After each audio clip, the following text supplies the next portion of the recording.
By now we have what looks like a bottle opener. If you made this design, it would probably work quite well. There's certainly enough here to make a prototype from this design.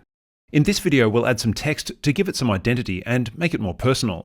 Adding text to models is such a useful feature for things like identifying parts, serial numbers, model numbers, or just because you want to make something look awesome. I'm going to place some text on the metal section. Zoom into the area where you want to place the text. Hover over that space and then press the spacebar or double tap the face on an iPad.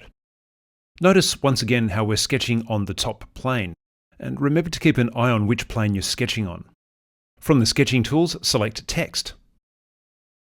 This dialog box appears where you can enter your text and formatting options.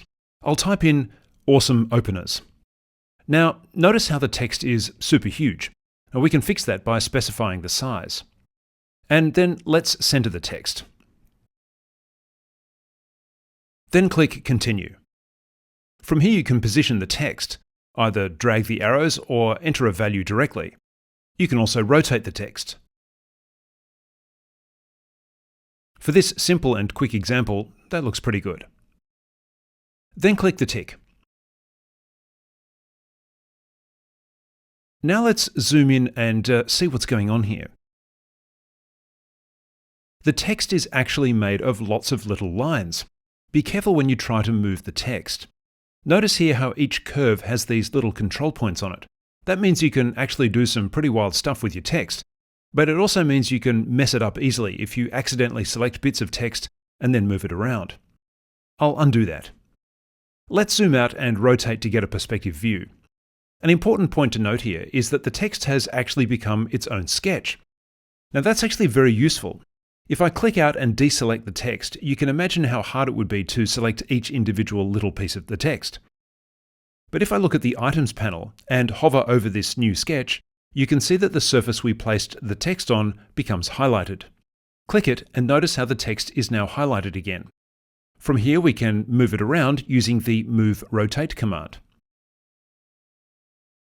We can also click into a region bounded by the letters and extrude it. That way you can make your text three-dimensional. Let's try that with the S. Click here to end sketching. Then click inside the S. I'll extrude down 0.4 millimeters. Now if I was going to 3D resin print this object, that would give a nice embossed look. Now repeat that for all the remaining letters. Now you can go back and adjust each extrusion if you need to. You can even extrude it out so that it protrudes from the face you sketched on. These are just some of the things that you can do with text to improve your overall design.